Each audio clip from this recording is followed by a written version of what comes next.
Keep listening to Gold Radio, the number one online podcast. Salamu alaikum gbogbo mùsùlùmá Jummah Mubarak ló ṣe yín pẹ̀lẹ́ o. Jummah Mubarak ní ètò tí ó mọ dé sí ti gbọ́ yín ní gbogbo ọjọ́ Jímọ̀ Yawmal Jumu'ah lórí àwọn ìkànnì Gold Radio podcast lórí YouTube, Gold podcast lórí Spreaker studio, Adéjọlá ọmọ Adékọlá lórí Facebook, Spotify. Alamẹ́ta lè tó yìí pín sí o. Bẹ́ẹ̀ lákọ̀ọ́kọ́ Qur'an níbi tí a ti máa ka Qur'an sí etí gbọ́ wa. Abala wá sí ó sì kejì níbi tí àwọn àfáwọ́ ti máa fi ọ̀rọ̀ Ọlọ́run bọ́ wa. Abala ẹlẹ́ẹ̀kẹta níbi tí a ti máa kọ́ nípa ẹ̀sìn sán-sán pẹ̀lú àwọn tírà àti àwọn àdíìsì. Síbẹ̀ náà láti wá láǹfààní àti máa fi ìbéèrè náà sọwọ́ sí wa. Wá rí i pé ètò yìí ó dára púpọ̀ kò sí máa gbọ́. Darapọ̀ mọ́ olótú ètò Ridwan Ibn Abdulgafar ní gbogbo ọjọ́ Jímọ̀.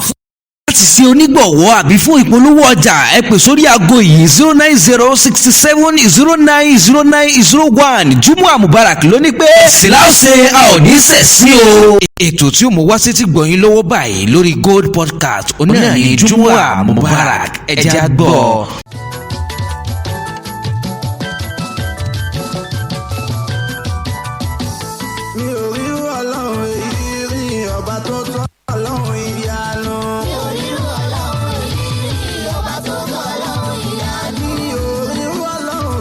Innal hamdalillah nahmadu wa nasta'in wa na'udzu billahi min sururi anfusina.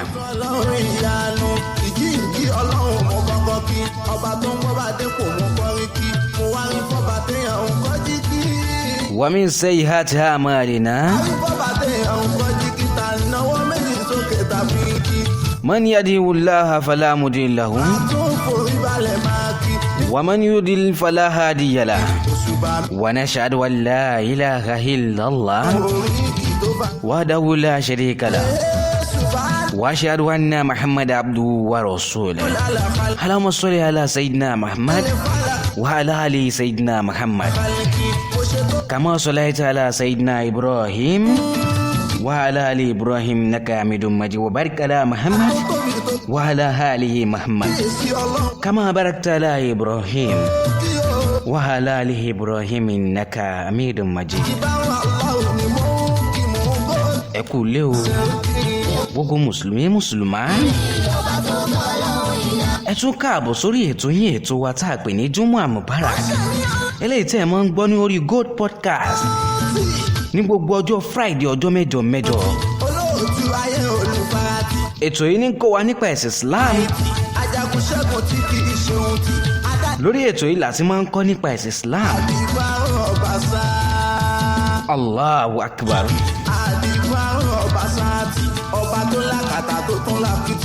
Gẹ́gẹ́ bí ẹ ti ṣe mọ̀ pé abala mẹ́ta lè tó pín sí. Ìyẹn ní gbogbo ọjọ́ Jímọ̀.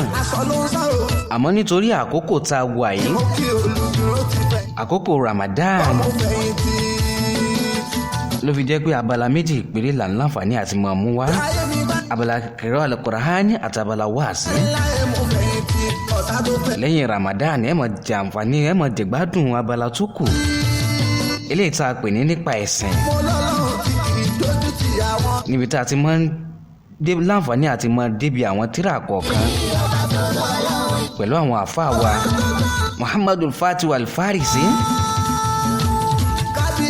Orúkọ mi ò yí padà, Ridwan Ibn Abdulgafar mò ń jẹ́. Èmi ló lóòtú ètò Jummah Mubarak ní gbogbo ọjọ́ mẹ́jọ. Ọlọ́run o, mo dúpẹ́ fún ọ lónìí o. Gbogbo ìgbà náà mo máa ń dúpẹ́ fún ọ. Mo dúpẹ́ o. Alhamdulillahi rabbil alamin. Ar-Rahmanir Rahim Maliki Yawmiddin. Ọba gbogbo ìgbà. Ọba tó jẹ́ pé òun ló sọ wa láti ìjẹjọ títí di àkókò yìí.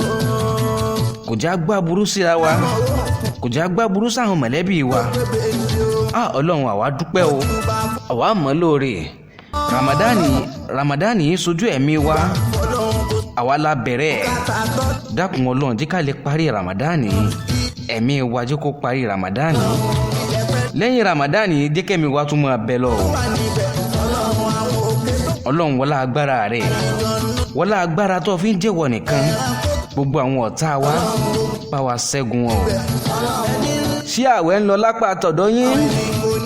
Gbogbo ẹ̀yin olólùfẹ́ ètò yìí inshallah bi kudratillah Ọlọ́run wọlá àkókò tá wà yìí Ọlọ́run wọlá wákàtí tá wà yìí Ọlọ́run wọlá àánú oṣù tá wà yìí gbogbo ntẹ́yìn náà bá ń fẹ́ yóò máa tẹ̀yìn lọ́wọ́ o gbogbo bẹ́ẹ̀ ṣe ń tẹ̀lé mi lórí ètò yìí lórí channel yìí Ọlọ́run ò yóò mọ bùkún àpò yín o ẹ̀ ní ṣòfò ọmọ o ẹ̀yin gangan fúnra lára yín ẹ̀ ní ṣòfò ẹni tí ò tí ì bímọ nù yín kò ní ṣòfò ìyá kò ní ṣòfò bàbá kò ní ṣòfò àbúrò kò ní ṣòfò ẹ̀gbọ́n inshallah bi kudratillah gẹ́gẹ́ bẹ́ẹ̀ tí wàá mọ̀ sí wa lórí ètò yìí pa àlákòókò tó pọ̀ bẹ̀rẹ̀ ní ìtura láǹfààní àti wàá mọ̀ lọ pápá báyìí sábàlá lákọ̀ọ́kọ́ lórí ètò yìí ibi tá a pè ní kíra al-Qur'an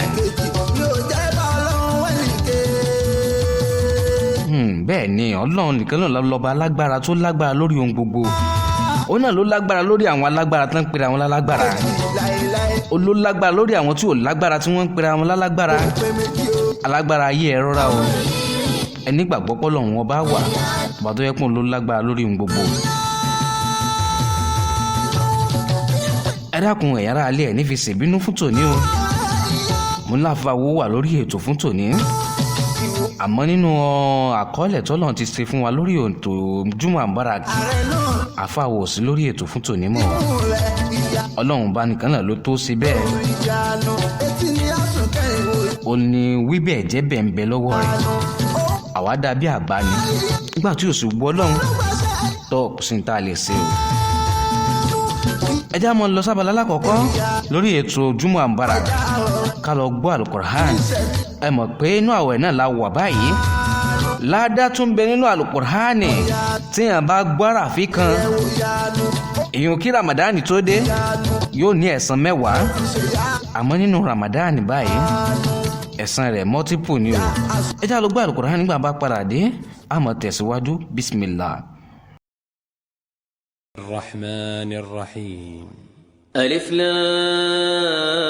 لام را كتاب أنزلناه إليك لتخرج الناس من الظلمات إلى النور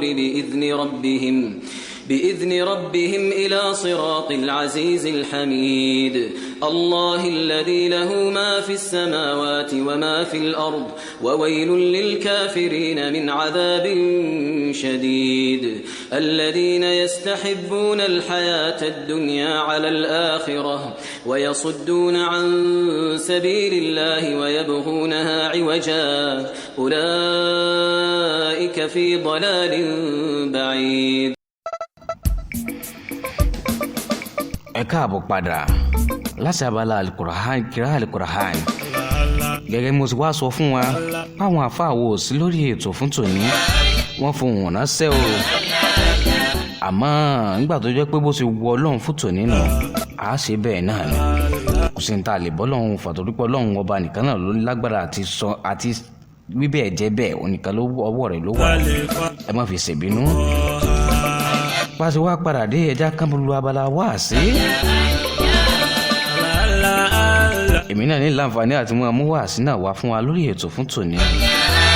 bismillahir rahmanir rahim. adúpẹ́ fún Ọlọ́run wa ṣèké àtìgẹ́ fún aṣíwájú ẹ̀dá nàbí wa Muhammad sallallahu alayhi wa sallam. ànábì tó jẹ́ pé Ọlọ́run wọn bá dèédé ìránṣẹ́ gbogbo wa àtàyàn ní àti àlìjẹ̀nú àti àwọn ẹranko lérílẹ̀.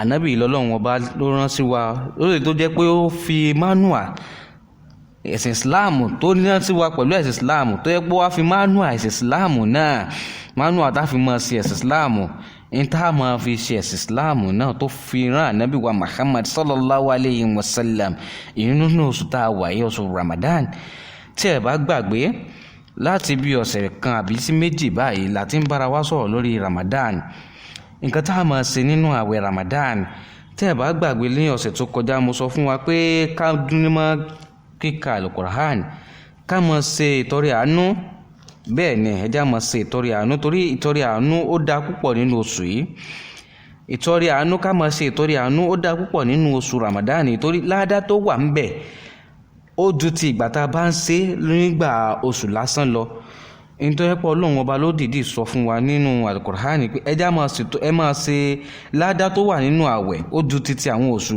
tó kù lọ. Oṣù àwẹ̀ yìí gangan tá a wá fẹ́ gbà nínú oṣù Ramadan, Ọlọ́run ọba nìkan lọ́ba tó lè san ẹ̀san àwẹ̀ náà. Fún di eléyìí, àwọn tí ó wá tọ́ sí kán máa gbà àwẹ̀, ibi tá à ń lọ fún tòní nù, àwọn tó tọ́ sí kán máa gbà àwẹ̀ Ramadan yìí tó jẹ́ pé wọ́n láǹfààní àti máa gba àwẹ̀ náà táwẹ̀ náà bá ti ń dé báyìí gbìm, àwọn tí ó gbà tó gbọ́dọ̀ máa gba àwẹ̀ òun náà ni ẹni tó bá jẹ́ mùsùlùmí tó yẹ pé àwẹ̀ jẹ́ dandan lé lórí o, tó bá jẹ́ mùsùlùmí tó ní ìgbàgbọ́ nínú Ọlọ́run ọba Allah, ó ní ìpínlẹ̀ ẹni tí ó gba àwẹ̀ náà. Torí fún di eléyìí, ẹni tó bá jẹ́ kìrìsìtẹ́nì àbí tó bá jẹ́ ẹ̀sìn míì ẹ máa rí wọn ládùúgbò lágbègbè tó yẹ pé àwọn náà mọ kọ́ṣe wa tí wọ́n mọ bá wa gba àwẹ̀ yìí, ládàá rẹ̀ tó mọ́ Ọlọ́run ó san wọ́n lẹ́san rẹ̀ nínú ayé yìí, kò hàn nílé ẹ̀san níjọ́ gbẹ̀ndẹ̀ àlìkíyámọ̀ pé wọ́n gba àwẹ̀.